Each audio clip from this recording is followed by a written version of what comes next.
हम सब कभी ना कभी उस एक पल में फंसे हैं। सामने काम पड़ा है, जरूरी भी है, लेकिन हम उसे शुरू ही नहीं कर पा रहे हैं। बस उसके बारे में सोच रहे हैं, क्या मैं इसे ठीक से कर पाऊंगी, शुरू कहाँ से करूं, और वो अगर ये परफेक्ट नहीं हुआ तो। और सोचते सोचते हम बस जम जाते हैं। तो आज हम इसी सोच के जाल से निकलने पर एक गहरी चर्चा करेंगे।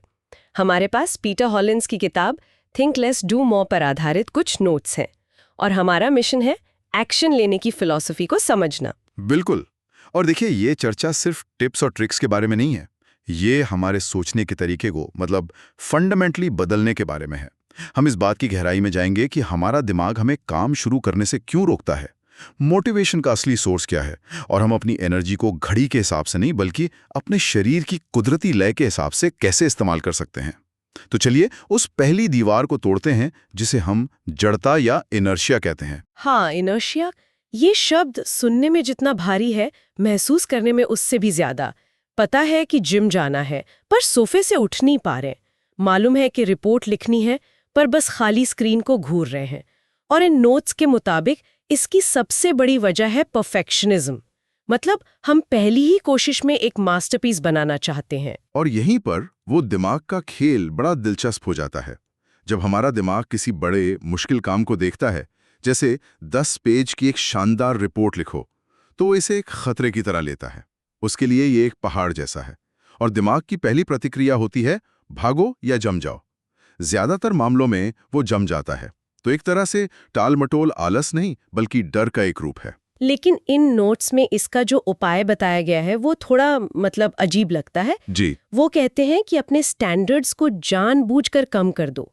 पर क्या इससे हम मीडियोकर यानी औसत दर्जे का काम करने की आदत नहीं डाल लेंगे? क्या हम हमेशा बस ठीक ठाक काम करके नहीं रह जाएंगे? ये बहुत जरूरी सवाल है, और इसका जवाब है नहीं, अगर हम इसके असली मकसद को समझें। देखिए, स्टैंडर्ड्स कम करने का मतलब घटिया काम करना नहीं है। इसका मतलब है उस शुरुआती एक्टिवेशन एनर्जी को कम करना जो हमें काम शुरू करने से रोकती है। ये गाड़ी को पहले गियर में डालने जैसा है। पूरी यात्रा पहले गियर में नहीं करनी है। सोचिए, 10 पेज की रिपोर्ट की जगह आपका लक्ष्य हो सिर्फ एक घटिया सा पैराग्राफ लिखना है जिसे बाद में डिलीट कर दूंगा। कौन सा काम शुरू करना आसान है? जाहिर है दूसरा वाला, क्योंकि उसमें फेल होने का कोई डर ही नहीं है। तो मतलब ये है कि एक बार जब आप चल पड़ते हैं, गति में आ जाते हैं, तो दूसरा और तीसरा गियर लगाना आसान हो जाता है, इनर्शिया टूट जाता है। एग्जैक्टली। पहला कदम उठाने के लिए परफेक्शन को भूलना पड़ता है। एक बार जब आप उस पहले घटिया पैराग्राफ को लिख लेते हैं, तो आपका दिमाग उस काम में शामिल हो जाता है। फिर उसे सुधारना, उसमें कुछ जोड़ना, यह सब बहुत आसान लगने लगता है। ठीक है, तो पहला कदम उठा लिया, लेकिन अक्सर लोग कहते हैं मेरा मन नहीं कर रहा, या मेरे अंदर मोटिवेशन ही नहीं है। हम हमेशा मोटिवेशन का इंतजार करते रहते हैं। पर ये नोट्स तो इस पूरी सोच को ही पलट देते हैं। हाँ, और ये शायद इस पूरी चर्चा का सबसे जरूरी हिस्सा है। हम सोचते हैं कि मोटिवेशन से एक्शन होता है, लेकिन सच्चाई इसके ठीक उलट है। असल में एक्शन से मोटिवेशन पैदा होता है। ये कैसे काम करता है? मतलब बिना मन के कोई काम शुरू करने से प्रेरणा कैसे मिल सकती है? ये थोड़ा समझ नहीं आया। इसके पीछे एक मनोवैज्ञानिक मजबूरी है। जब आप कोई एक्शन लेते हैं, चाहे कितना भी छोटा क्यों ना हो, तो आपका दिमाग उस एक्शन को सही ठहराने के लिए आपकी सोच को बदलना शुरू कर देता है। इसे कॉग्निटिव डिसोनेंस कहते हैं। आपका दिमाग ये नहीं कह सकता कि मैंने ये बेकार में किया। वो खुद को समझाने लगता है कि शायद मुझे इसमें थोड़ी दिलचस्पी है, या अरे ये उतना भी बुरा नहीं है। यही छोटी सी सोच मोटिवेशन की पहली चिंगारी बनती है। एक तरह से एक्शन आपकी सोच को हैक कर लेता है। वाह, ये तो कमाल की बात है। तो मोटिवेशन कोई जादुई एहसास नहीं है जिसका हमें इंतजार करना है, बल्कि ये हमारे ही एक्शन का एक बाय प्रोडक्ट है। ये तो अपनी पहचान को भी बदल सकता है। मतलब मैं एक आलसी इंसान हूँ से मैं वो इंसान हूँ जो बिना मन के भी काम शुरू कर सकती है। बिल्कुल, आप अपनी कहानी बदल देते हैं। और जब आप बिना मोटिवेशन के एक्शन लेते हैं, तो आपको एक छोटा सा नतीजा दिखता है। जैसे आपने किताब के 2 पेज पढ़ लिए, आपको थोड़ी सी जानकारी मिली। ये छोटी सी जीत आपके दिमाग में डोपामाइन रिलीज करती है, जो आपको अच्छा महसूस कराती है, और फिर आप और एक्शन लेने के लिए प्रेरित होते हैं। ये एक पॉजिटिव साइकिल बन जाता है। प्रेरणा का इंतजार करना मतलब, सच कहूं तो, हमेशा इंतजार करते रहना। लेकिन एक्शन लेने में, खासकर कोई नया काम शुरू करने में, एक चीज हमें हमेशा रोकती है। वो है गिरने का डर, गलत होने का डर। और इसी डर का दूसरा नाम है रिस्क। हम इससे इतना क्यों कतराते हैं? हम इसलिए कतराते हैं क्योंकि हमारा दिमाग फायदे से ज्यादा नुकसान पर ध्यान देता है। इसे लॉस अवर्जन कहते हैं। 100 रुपए पाने की खुशी 100 रुपए खोने के दुख से बहुत कम होती है। इसलिए हमारा दिमाग हमेशा सुरक्षित रास्ता चुनना चाहता है, यानी अपना कंफर्ट जोन। लेकिन ये नोट्स हमें याद दिलाते हैं कि बिना जोखिम के कोई ग्रोथ नहीं होती। पर यहाँ जोखिम का मतलब आंख बंद करके कूदना तो नहीं है ना? जैसे स्टीव जॉब्स या एलॉन मस्क, उन्होंने बड़े जोखिम उठाए, लेकिन वो जुआ तो नहीं खेल रहे थे। सही कहा। यहाँ बात हो रही है कैलकुलेटेड रिस्क की। इसका मतलब है स्थिति का विश्लेषण करना, सबसे बुरी और सबसे अच्छी संभावनाओं के बारे में सोचना, और फिर ये तय करना कि क्या संभावित इनाम जोखिम के लायक है या नहीं। जब आप जोखिम को एक खतरे की बजाय सीखने के मौके की तरह देखते हैं, तो असफलता भी एक डेटा पॉइंट बन जाती है। आप ये सीखते हैं कि अच्छा, ये तरीका काम नहीं करता, अब दूसरा ट्राई करते हैं। डर की जगह जिज्ञासा ले लेती है। तो एक तरह से ये सिर्फ सही जोखिम चुनने के बारे में नहीं है, बल्कि ये भी तय करने के बारे में है कि किन चीजों पर अपनी एनर्जी लगानी ही नहीं है। और यहीं से इन नोट्स का वो टूल आता है जो मुझे तो बड़ा मजेदार लगा, डोंट डू लिस्ट। हाँ, डोंट डू लिस्ट।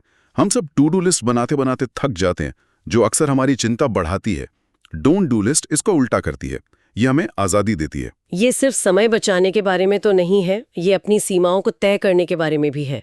तो क्या इसका मतलब ये है कि हमें ना कहना सीखना होगा, जो कई लोगों के लिए, मेरे लिए भी बहुत मुश्किल होता है? बिल्कुल। ये लिस्ट असल में पहले से लिए गए ना के फैसलों का एक दस्तावेज है।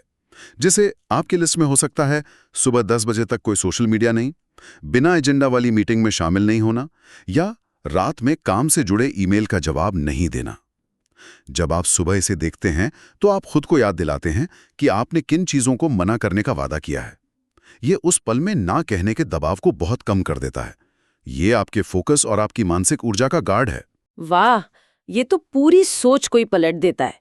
मैं हमेशा अपनी टू डू लिस्ट को देखकर घबरा जाती हूँ। मैंने कभी नहीं सोचा था कि एक न करने वाली लिस्ट बनाना ज्यादा आजादी दे सकता है। ये तो मेरे लिए आज का सबसे बड़ा टेक अवे है। और ये इसलिए जरूरी है क्योंकि हमारी मानसिक ऊर्जा सीमित है। हर छोटे मोटे फैसले, क्या पहनूं, नाश्ते में क्या खाऊं, पहले कौन सा ईमेल देखूं, हमारी ऊर्जा खर्च करते हैं। डोंट डू लिस्ट इन गैर जरूरी चीजों को हटा देती है, ताकि हमारी ऊर्जा उन कामों के लिए बची रहे जो वाकई मायने रखते हैं। तो ठीक है, जब हमने गैर ज़रूरी चीज़ों को हटा दिया तो अब हमारे पास ज़रूरी काम बचते हैं, लेकिन उनमें भी प्राथमिकता कैसे तय करें? इसके लिए भी इन नोट्स में कुछ मॉडल दिए गए हैं, जैसे बर्नर लिस्ट। हाँ, बर्नर लिस्ट ये एक बहुत अच्छी एनालॉजी है। सोचिए आपके पास एक स्टोव है जिसमें 4 बर्नर हैं। आप हर बर्नर पर एक एक पतीला नहीं चढ़ा सकते और ये उम्मीद नहीं कर सकते कि सब कुछ बढ़िया पकेगा। एक शेफ हमेशा 1 या 2 डिश को फ्रंट बर्नर पर रखता है, जिन पर उसका पूरा ध्यान होता है। बाकी चीजें बैक बर्नर पर धीमी आंच पर पकती रहती हैं। हमें भी अपने कामों के साथ यही करना है। अपने 1 या 2 सबसे जरूरी कामों को पहचानें और अपनी ज्यादातर ऊर्जा वहीं लगाएं।